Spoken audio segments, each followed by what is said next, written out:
বিসমিল্লাহির রহমানির রহিম। আজকে আমি আমাদের বাংলাদেশের একজন বিখ্যাত ব্যক্তির কথা বলবো, যিনি এই ইসলামের একজন বিখ্যাত ব্যক্তি ছিলেন এবং উনি আমার একজন প্রাণপ্রিয় মানুষ ছিলেন। আজ হয়তো উনি আমাদের মাঝে নেই, হয়তো যদি উনি আমাদের মাঝে থাকতো তাহলে উনি আমাদের এই বাংলাদেশের একজন খুব বড় মাপের একজন মানুষ থাকতেন, সবার প্রাণপ্রিয় ব্যক্তি। যিনি আমাদের মাঝে আর নেই। উনি হচ্ছে আমাদের বাংলাদেশের একজন বিখ্যাত আলেম, দেলোয়ার হোসেন সাঈদী সাহেব। আজ যারা এই সংসদ নির্বাচন করার জন্য খুবই আগ্রহী, এমনকি এই 2026-এ একাদশ নির্বাচন যারা করবেন তাদের প্রত্যেক ব্যক্তি এই দেলোয়ার হোসেন সাঈদী সাহেবের কথাগুলো শোনা খুবই খুবই জরুরি। ওনার কথাগুলো শুনে উনি কি বলছেন, যদি ওনার কথা মতো এই দেশটাকে পরিচালনা করতে এমনকি পরিচালনা করতে পারেন, তাহলে এই আপনি এই কি বলবো, বলার মতো ভাষা নেই। তারপরে বলছি যে ওনার কথা মতো ওনার কথাগুলো প্রত্যেকটা যারা এই সংসদ নির্বাচন করবেন প্রতিটা মানুষের কথাগুলো শোনার দরকার।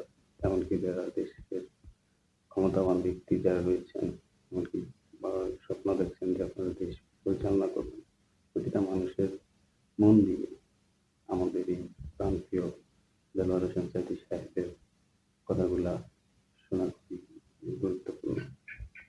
আমি আশা করব সবাই ওনার কথাগুলো শুনেন, এমনকি যারা দেশ পরিচালনা করবেন তারা ওনার কথা মতো উনি কি বলছে ওনার কথা মতো দেশটাকে পরিচালনা করবেন।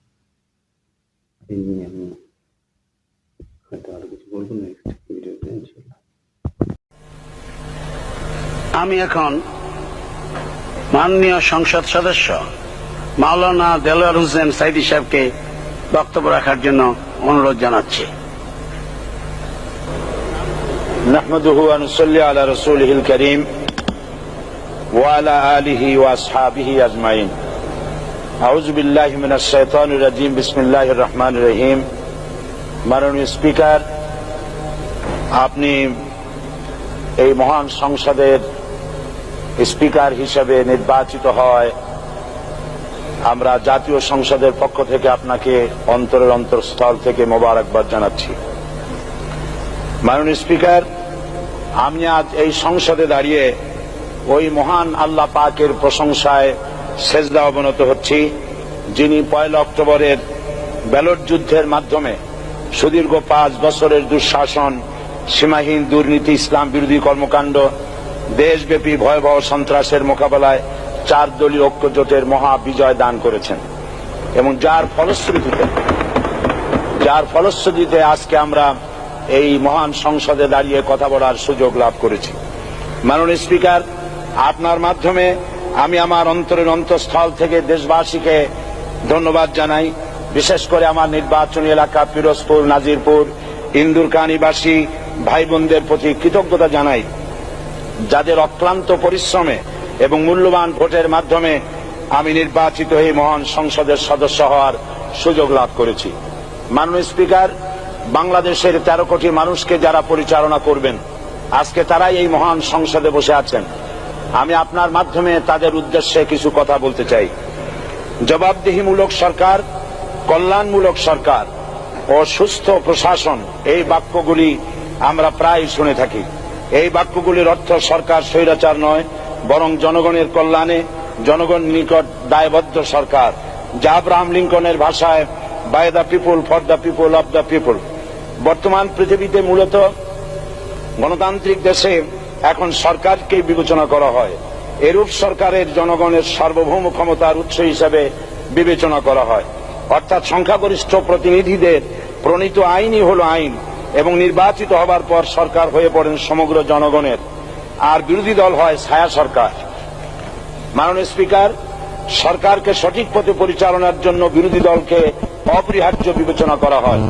বর্তমান গণতান্ত্রিক চেতনা বেশি পুরনো নয়, মানুষ মূলত রাজতান্ত্রিক স্বৈর শাসনের সাথেই বেশি পরিচিত। বস্তুত বর্তমান পৃথিবীতে গণতান্ত্রিক শাসন ব্যবস্থায় জবাবদিহিমূলক, কল্যাণমূলক, স্বচ্ছ প্রশাসনের যে কথাবার্তা আমরা শুনতে পাই, এর প্রথম উপস্থাপক হলেন বিশ্বনবী হযরত মুহাম্মদ রাসূলুল্লাহ সাল্লাল্লাহু আলাইহি ওয়াসাল্লাম। বর্তমান গণতান্ত্রিক ব্যবস্থাপনার সাথে ইসলামের মূল পার্থক্য হল সার্বভৌমত্বের ধারণা নিয়ে। ইসলামের দৃষ্টিতে সার্বভৌমত্বের মালিক জনগণ নয়, মালিক হলেন আল্লাহ রাব্বুল আলামিন। কিন্তু সরকার গঠন ও পরিচালনা জনগণের ইচ্ছার ভিত্তিতে হতে হবে। জনগণের ইচ্ছার বিরুদ্ধে ক্ষমতায় থাকার অধিকার ইসলামের স্বীকৃত নয়। মাননীয় স্পিকার, সাধারণত লক্ষ্য করা যায় সরকার, সরকারি কর্মকর্তা ও কর্মচারী বৃন্দ জনগণের উপর নানাভাবে জুলুম, নির্যাতন বা শোষণ করে থাকে। জনগণের খাদেম না হয়ে তারা হয়ে পড়েন জনগণের প্রভু। তারা জনগণের সম্পদকে তসরুপ করে।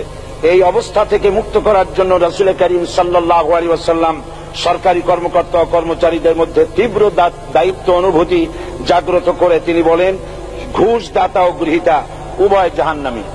নবী করিম সাল্লাল্লাহু আলাইহি ওয়াসাল্লাম আরো বলেছেন, আমরা যদি কাউকে কোনো রাষ্ট্রীয় দায়িত্ব প্রদান করি তখন সেই ব্যক্তি তার ব্যক্তিগত কাজ যতটা নিষ্ঠা ও আন্তরিকতার সাথে পালন করে, রাষ্ট্রীয় দায়িত্ব যদি সেভাবে পালন না করে তবে কিয়ামতের দিন তাকে উল্টো করে জাহান্নামে নিক্ষেপ করা হবে।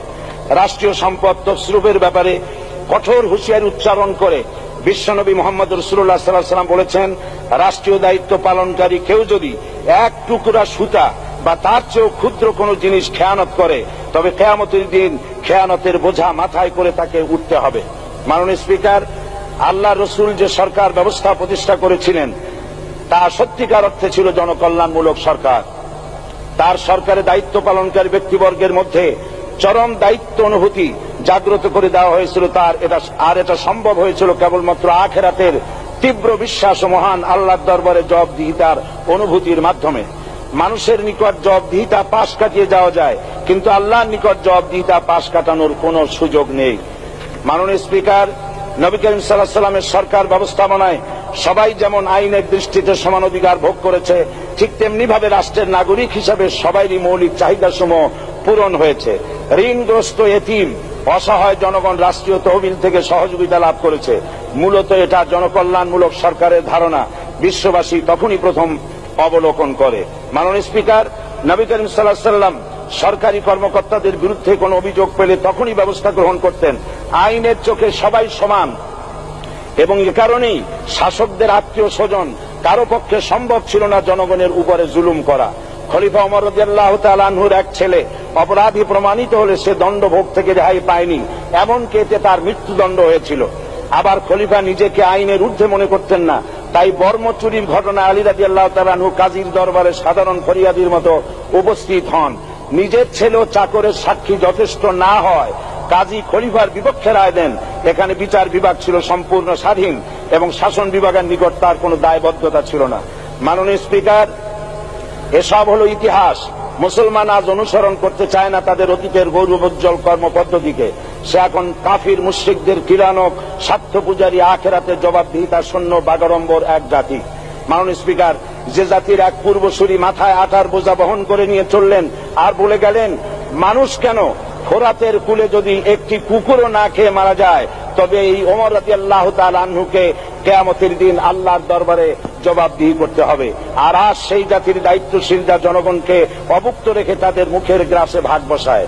জনগণ তাদের নিকট উপস্থিত হলে মনে হয় যেন গোলাম প্রভুর দরবারে উপস্থিত হয়েছে, আর অহেতুক উৎকোচ দাবি করে তাদের উপর জুলুম করছে।